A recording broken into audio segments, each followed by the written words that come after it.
Olá, boa noite, estamos ao vivo novamente. E ainda não tem ninguém aqui. Mas, de qualquer forma, como esse vídeo vai ficar gravado, antes de começarmos a falar alguma coisa, eu queria deixar algumas coisas bem claras. Primeiro, que esse vídeo não vai ser uma aula de redação, não serão dicas, certo? Será, novamente, uma conversa sobre alguns assuntos que eu percebo bastante que precisam ser esclarecidos em respeito à semântica.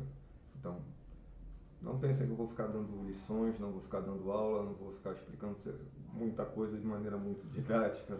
Eu só vou demonstrar alguns pontos sobre semântica e redações, já que a gente falou em semântica na semana passada, né? E eu recebi 2 pedidos de alguma aplicação prática em relação a esse conhecimento, né? Esse conhecimento sobre semântica. Então, para não perder muito tempo, certo? Já que o nosso tempo é de 20 minutos, eu vou tentar manter esses 20 minutos. Bom, o primeiro ponto que eu quero falar sobre semântica em redações é que muitas vezes as pessoas são meio tentadas, né, a escrever em redações de uma maneira que acaba soando muito artificial, acaba soando muito pouco natural e normalmente acaba sendo bem diferente daquilo que a pessoa costuma expressar ou da maneira que a pessoa costuma expressar. O primeiro ponto é que redações, em geral, o gênero pedido em redações é de uma dissertação argumentativa. E em uma dissertação argumentativa, a gente tem a questão da linguagem, ela precisa ser clara, precisa ser bem explicada, porque uma dissertação é justamente isso, explicar um ponto, certo? O outro fator importante a ser colocado em uma dissertação argumentativa é alguma noção errada que as pessoas têm sobre a argumentação. Muita gente é levada a acreditar que a argumentação tem a ver com convencer o outro do que você está falando, e na verdade não é bem isso. A argumentação, dentro de uma dissertação argumentativa, ela consiste muito mais em você convencer o outro de que os seus argumentos são válidos e devem ser levados em conta, ainda que a outra pessoa continue sem concordar com eles, certo? Você não precisa convencer o outro de que você está certo. Você precisa convencer o outro de que seus argumentos são válidos, que seus argumentos são viáveis, que seus argumentos são possíveis dentro de uma estrutura de ideias sendo colocadas. Bom, dito isto, a gente poderia passar exatamente ao nosso ponto principal, que é a semântica nas argumentações. Como a gente comentou um pouco na semana passada, semântica ela é o significado das palavras, certo? O que elas significam, o que elas querem dizer. Então, sabendo disso, muitas vezes a pessoa que vai escrever redação, ela acaba se confundindo um pouco em certas coisas. Oi, Marceli, Petita. Muitas vezes, quando as pessoas vão escrever redações, elas acabam se vendo um pouco confusas em relação a certos temas, como, por exemplo, um dos pontos que a gente sempre aprende em relação à redação, a escrever redações, é que em uma redação é importante não ficar repetindo palavras. E com isso, algumas vezes as pessoas acabam querendo forçar certos sinônimos e se perdem um pouco nisso, porque, como a gente falou também na semana passada, o sinônimo exato ele é muito difícil de acontecer, então é preciso ter um certo cuidado em relação a isso. Ok? Então a gente pode falar o seguinte: existem certas palavras e certos termos, sobretudo em redações de alunos do ensino médio, né, que estão se preparando para o Enem, e o Enem, a redação é um dos pontos principais, é uma das brincadeiras que a gente faz, que nós professores de redação fazemos, é que o Enem é a única nota em que você pode tirar 1000, porque nas outras provas ninguém vai tirar 1000, né? Mas em redação você tem essa possibilidade. Então, como é que a gente vai se esquivar de usar essas repetições se a sinonímia, ou seja, se o uso de sinônimos não vai ser tão perfeito quanto a gente gostaria? Bom, primeiro a gente precisa, né, enlarguecer o nosso léxico. Olha que bonito que eu estou falando, enlarguecer o léxico. O que significa enlarguecer o léxico? É conhecer mais palavras. Quanto mais palavras a gente conhecer, mais palavras a gente vai ter para poder usar, quando for necessário. Então, tem principalmente, o ponto que eu quero chegar é que existem algumas palavras que são muito usadas em redações que vão acabar fazendo você tirar menos que 1000 na sua prova de redação. Uma delas é essa palavrinha aqui, essas duas palavrinhas, sobretudo essa palavra aqui, que causam um certo problema. Por quê? Porque problemática é diferente de problema. Problemática é uma coisa, problema é outra, certo? São duas palavras que a forma delas parece muito uma com a outra, certo? Só que significam coisas diferentes. Problemática é o conjunto de fatores que geram uma questão, certo? O problema é um ponto específico que precisa ser resolvido. Ou seja, você não tem como solucionar uma problemática. Uma problemática você estabelece, uma problemática você determina. O que você vai resolver, o que você vai solucionar não é a problemática, é o problema. Você pode até eliminar a problemática, mas resolvê-la não. E falando em resolver ou solucionar, outra palavra que causa uma confusão imensa em redações, de novo, sobretudo redações do pessoal do ensino médio, são essas palavrinhas aqui. Solução, resolução e resolver. E aqui eu botei esse esqueminha pelo seguinte. A solução é como você vai fazer para resolver o problema, certo? Mas uma resolução não é uma solução. Complicou? Não. Uma resolução é uma tomada de decisão. Basicamente, uma resolução é uma decisão. E as duas coisas, elas estão envolvidas semanticamente com o termo resolver. Como assim? Se você resolve ser alguma coisa, você tomou uma solução. Mas se você resolve um problema, você criou uma solução. Certo? Então, normalmente, solução, nesse caso, ele vai ser um verbo que ele vai pedir, né? Resolver, no sentido de solução, é um verbo que vai pedir um objeto direto, resolver algo.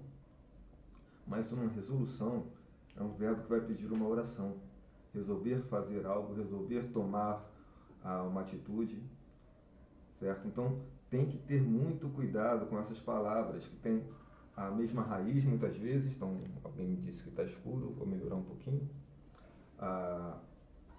Algumas palavras que muitas vezes vão parecer que significam as mesmas coisas, muitas vezes elas vão ter a mesma raiz, certo? Muitas vezes elas vão ter a mesma estrutura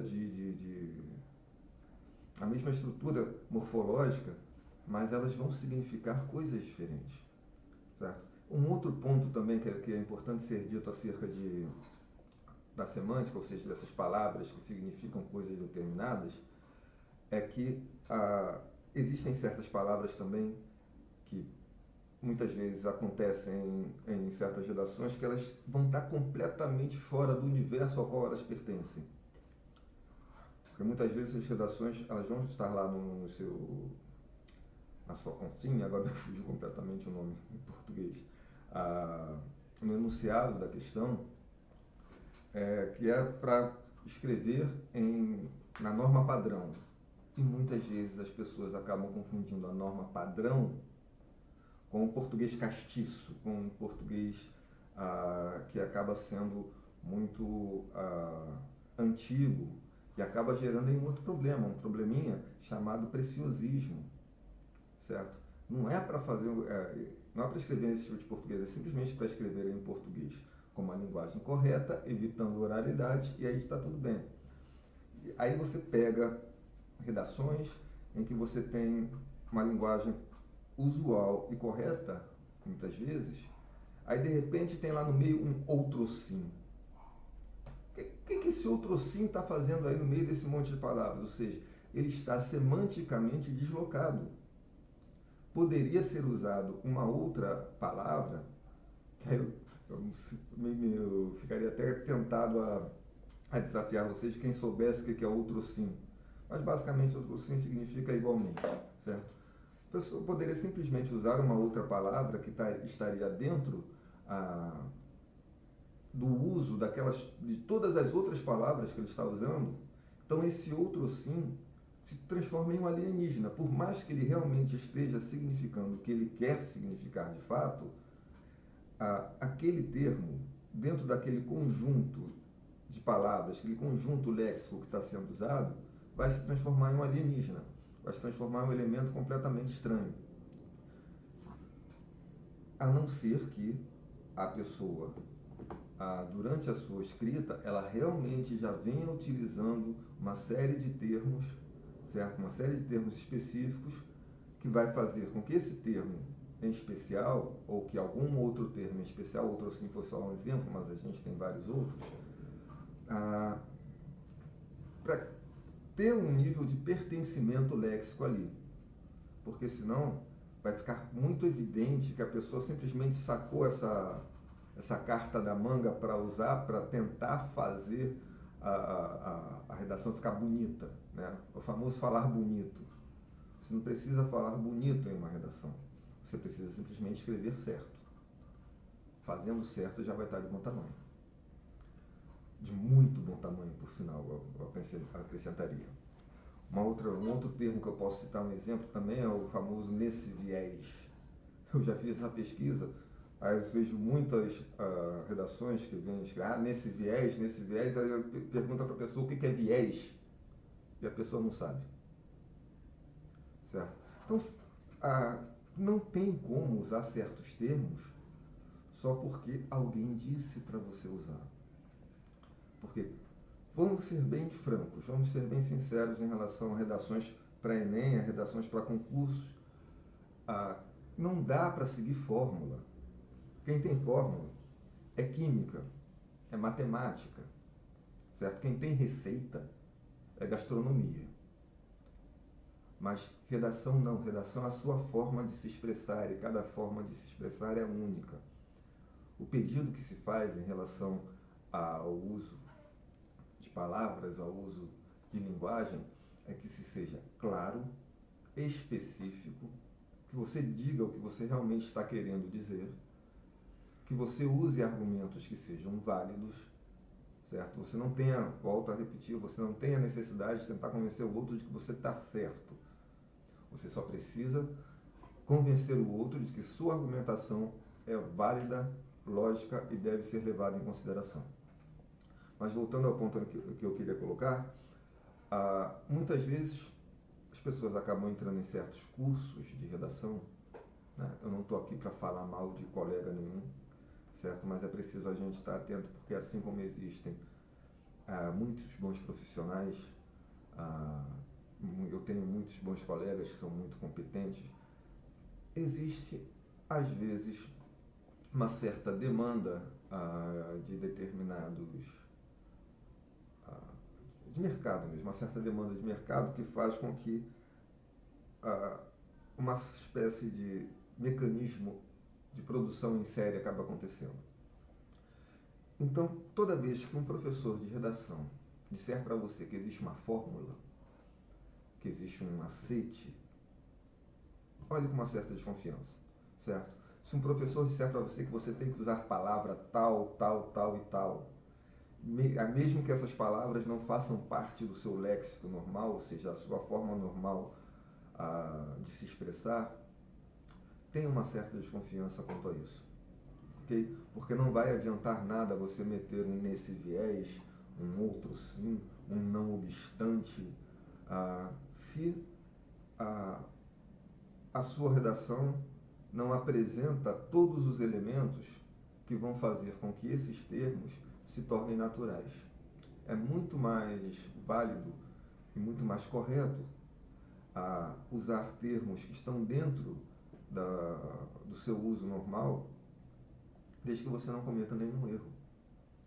as principais redações que tiram notas máximas em concursos e no Enem são redações que são claras, objetivas e que acabam tendo um linguajar acessível. E o linguajar acessível também é muito importante.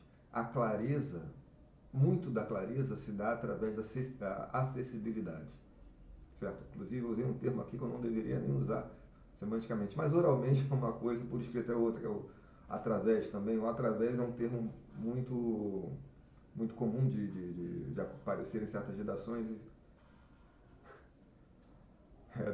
Daniel está vindo com uma citação clássica aqui, que é: não me venha com a problemática que eu tenho a solucionática. Me fugiu agora. Didi foi. Não, era. Me fugiu agora quem fez essa citação.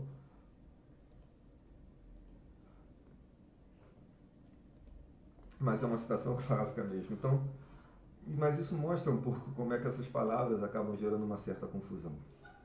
Então a gente tem, por exemplo, aí muitos cursinhos de redação que formam verdadeiras máquinas de escrever tudo da mesma forma. Para colocar na introdução da redação, nunca foi tão propício falar sobre, daí coloca o título da redação, nunca foi tão propício falar sobre a mobilidade urbana do Brasil. Daí acaba tendo 1 milhão de redações, não estou exagerando, é claro, mas acaba tendo centenas de redações que começam exatamente com essa mesma estrutura. Ou seja, se uma das coisas que é pedidas para se evitar também redações é o lugar comum, e se um monte de gente começa uma redação exatamente do mesmo jeito, exatamente com as mesmas palavras, como é que isso não é um lugar comum? Cadê a originalidade do pensamento de quem está escrevendo? Cadê o conhecimento que essa pessoa vai ter para se diferir das outras? Certo? Então é importante se usar essas palavras como se você fosse... Todas as palavras que você tem que usar, você tem que ser íntimo delas. Tem que conhecê-las a fundo, certo? Não adianta pegar uma palavra e usar porque parece bonito. Não, você tem que usar as palavras porque você conhece as palavras, você sabe o que essas palavras significam. Ok? Então é importante estar muito atento a tudo isso, a usar as expressões que você tem capacidade de usar, certo? Então esse era o toque que eu queria dar, principalmente sobre semântica e principalmente sobre redações, ok? Redação é o seu pensamento. Não importa a sua orientação filosófica, a sua orientação política, muitas vezes não importa a sua orientação religiosa, muito embora talvez a gente possa falar em um outro vídeo sobre argumentos válidos e argumentos não válidos em redações, certo? Ou argumentos válidos e argumentos não válidos na comunicação em geral, já que essa é a minha proposta de falar de comunicação e expressão, não apenas de uma maneira escolar, que eu até vou tentar evitar bastante essas questões escolares, mas sobretudo a comunicação e a expressão de uma maneira mais ampla. Então a gente pode tirar um dia para falar sobre falácias, falar sobre a validade ou não validade de determinadas argumentações em determinados ambientes de comunicação, em determinados meios de comunicação, em determinadas conversas, especificamente falando. Então, estejam muito atentos, não entrem em formulinhas, não entrem em dicas, não entrem em macetes. Escrevam o melhor que vocês puderem. A única coisa que se exige realmente, de verdade, em redação, é que as ideias façam sentido, que a língua portuguesa esteja bem utilizada, e quando se diz bem utilizada, é que os referenciais, os elementos referenciais estejam todos bem colocados, os verbos estejam bem conjugados, as coordenações estejam bem estruturadas, as concordâncias estejam bem certinhas, e fora isso, as ideias são suas. Conseguindo se expressar da sua maneira, com as suas palavras, prestando atenção ao registro oral e evitando o quanto possível, se for possível, de todas as maneiras possíveis, seria quase certo, não vou dizer que é 100% certeza, né? Mas ficaria muito mais certo que você teria um bom rendimento na sua produção textual se você seguisse o que você sabe e o que você conhece de verdade, intimamente, do que você seguir uma formulinha que alguém te disse só para se encaixar em um formato, ok? Se vocês quiserem, a gente pode voltar a falar disso depois. Hoje eu vou encerrar esses 20 minutos por aqui, certo? Então, nossos 20 minutos hoje serão realmente 20 minutos. Então, para o nosso próximo vídeo, para a nossa próxima live, eu já estou pensando em um tema, mas eu continuo aceitando sugestões, eu estou anotando. Já tem gente falando comigo, pedindo uns temas, pedindo outros temas. Eu estou anotando, até porque alguns temas eu preciso estudar, certo? Alguns temas eu preciso fazer uma pesquisa realmente para falar, mesmo que seja só para falar durante 20 minutos. Alguns temas já querem pesquisa de minha parte. Se eu me proponho a fazer isso com vocês, a ter essa conversa com vocês, eu tenho que estar preparado, certo? E às vezes eu preciso estudar um pouco mais para me preparar também. Então, no mais é isso. Espero que esse vídeo de hoje tenha esclarecido alguns pontos e espero que seja de ajuda para todo mundo. Um abraço, beijo do velho e até a próxima.